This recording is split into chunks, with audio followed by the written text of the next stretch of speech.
What's up, everybody? Today I'm going to be predicting the NFL Divisional round of the playoffs, and we had an amazing wildcard round of the playoffs as we had upsets, we had blowouts, we had tight games, we had rivalries, and everything just came together perfectly. And we had a really good game in Detroit versus LA, and we had a big upset when Green Bay beat Dallas at home as the number 2 seed. And I think that lots of these teams really showed us what they're made of. And let's predict divisional round.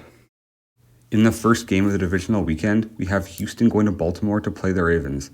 After beating the Cleveland Browns in dominant fashion last week, the Texans got rewarded by playing the number 1 seed in the conference in the Ravens. I really like Houston, and I think what CJ Stroud and DeMeco Ryans have done with his team is honestly incredible, especially after being the second worst team in all of football last year. And offensively, there's a lot to like. This team is only getting better with a young coach and a young quarterback, and they have a lot of potential in the future. And even this year, they looked really good and definitely are on upset alert against the Ravens. However, they face a tall task playing possibly the best team in all of football in Lamar Jackson and the Baltimore Ravens this upcoming Saturday. The Ravens' defense is a challenge that not many have overcome this season, and they've only gotten better as the season went along. The Ravens are many people's Super Bowl picks, including myself, and they've made multiple really good teams look silly at different points this season. Late in the year, they intercepted Brock Purdy 4 times and forced 5 total turnovers on the 49ers, who were the 1 seed out in the NFC, and beat them 33-19 in a game that was never even close. Next week, they clinched the number 1 seed in the AFC by destroying the Miami Dolphins 56-19 and scoring 8 total touchdowns. That was against a team that at the time was the 2nd seed in the entire conference and was one of the better teams in the entire NFL. This team is dangerous, and Lamar is looking like an MVP front runner. Their defense, led by all-pros in safety Kyle Hamilton and linebacker Roquan Smith, is possibly the best defensive unit in the entire league. Stroud and company will have to put up a fight, and I think they have a really bright future, but they just don't have the firepower to go head-to-head with the Ravens. It'll be a tight game, but I have the Ravens winning this one 28-24. The Saturday night matchup this week is the underdog Packers going to San Francisco in a classic rivalry matchup against the 49ers. After last week, I will never count out the Packers, and Jordan Love looks like the next great Packers quarterback. Their defense looked really good for 3 quarters until they took their foot off the gas pedal when they were up 48-16 early in the 4th quarter. They forced 2 interceptions, a pick 6, and could have had 4 or 5 interceptions if they held onto the ball. And that was against one of the best offenses in the NFL on the road as a number 7 seed. They'll need to back up that performance with an even better performance, though, as San Francisco is the best team in the conference and have the most balanced, deep team in the entire NFC. San Fran has all the talent at all the skill positions, and they've had 7 All-Pro players this year, including 5 first-team members. This team has looked shaky at times this year, but when they're on, they're very hard to beat. They had the bye week as the number 1 seed to get ready for this matchup and get healthy, and it's very hard to bet against them when they're all healthy and all firing on all cylinders. Christian McCaffrey is probably an MVP candidate, and even Brock Purdy is up in probably the top 10 of the MVP race, and he's done an exceptional job leading this offense with a 31-11 touchdown to interception ratio. Their offense is honestly loaded with playmakers, with McCaffrey and Purdy leading the way, and Brandon Ayuk, Deebo Samuel, and George Kittle as the skill position players who are honestly among the elite in the NFL. They also have an elite offensive line to run behind, which you need in the playoffs, as you need 2 things predominantly, and that's a running game and a defense. And they have both of them because they have Fred Warner and Nick Bosa leading the way as 2 of the best at their respective positions. And Nick Bosa wasn't even one of their all-pro selections. Charvarius Ward at corner is also really good. So they have playmakers on defense at all 3 levels at the D-line, linebacker, and cornerback spots. This team is looking really good, and it's very hard to beat. And in all honesty, I want to pick the Packers again to make another upset of a high seed, but I'm going to have to go with the San Francisco 49ers, and I think that they're going to move on to the NFC Championship game by a score of 28-21. On Sunday afternoon, we have the Tampa Bay Buccaneers and Baker Mayfield going to Detroit to face off against Jared Goff and the Detroit Lions. This is a battle of 2 former number 1 overall picks who are not on the team that originally drafted them, and both of these guys are playing as underdogs, and both teams have come into the season as underdogs. No one expected Tampa Bay to get here, and no one really expected them to beat Philadelphia the way that they did last week, beating them 32-9 and kind of ending the career of Jason Kelce.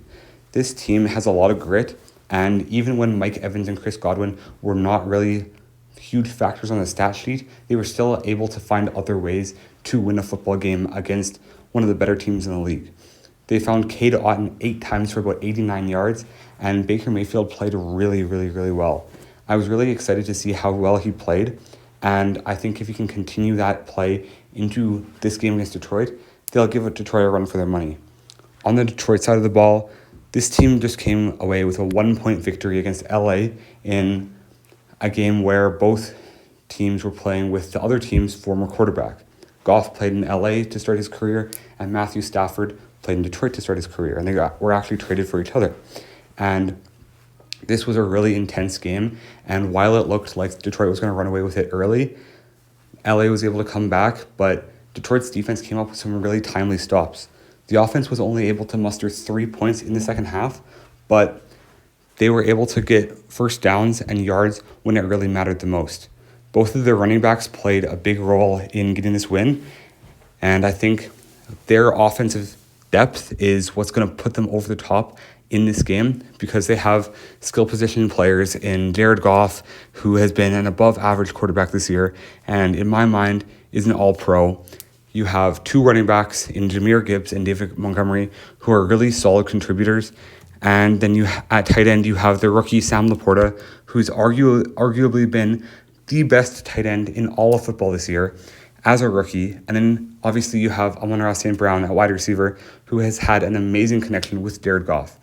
This team is very hard to beat offensively and defensively, and you know that Coach Campbell is going to get them fired up and ready to go.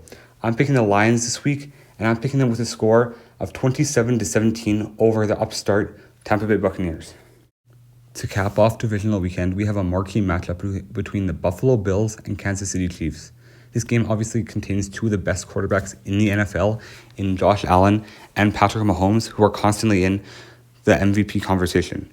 And this is actually the third time in 4 years that they will have played in the playoffs, and the second time this season that they'll have played.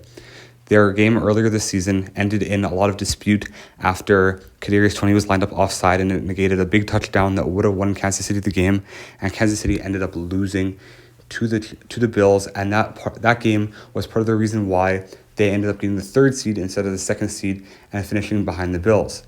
This game is actually the first game that Mahomes will ever play on the road in the playoffs outside of the Super Bowl, and we'll have to see how him and the team react to that while having to deal with frigid conditions and Buffalo's crazy fans.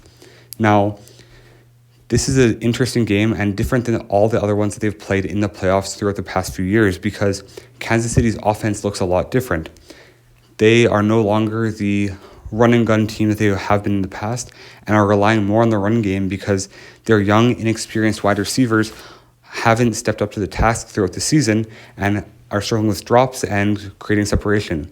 Rashee Rice was able to have a good game this past week, having over 100 yards on 8 catches, but they haven't been able to do this consistently enough for me to believe in the offensive unit as a whole. Patrick Mahomes has willed them to a top offense in the NFL, but they haven't been as lethal as they have been in the past.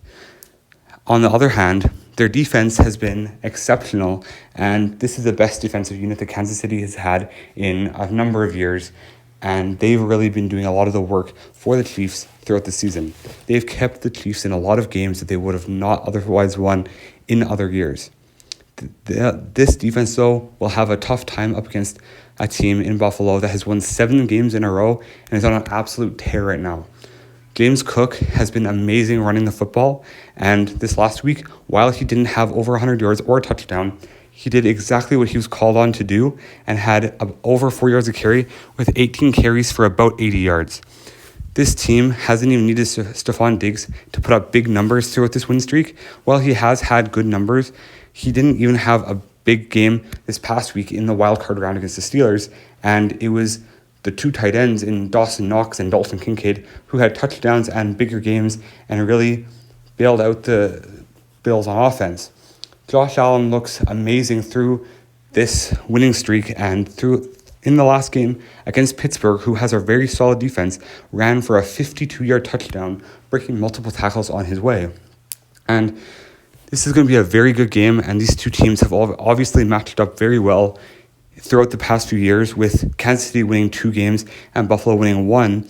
But with one of those games going to overtime and one of those games being a very highly contested game in the playoffs only a couple of years ago. These two teams obviously have a lot of hostility after the way their regular season game ended and after the Bills felt that they were cheated out of a playoff win in 2021 when they didn't get to touch the ball on offense in overtime when they lost to the Chiefs in the playoffs. There's a lot of animosity between these two teams, and it'll be interesting to see who comes out on top, but I'm predicting that the Buffalo Bills will win 35-27 and go to the AFC Championship to face the Baltimore Ravens. Let me know who you think is going to win in the comments below, and God bless you all. I hope you have an amazing day. Make sure to subscribe to the channel because I'm trying to hit 1,000 subscribers by April, and you can really help me do that. God bless you all, and have an amazing day.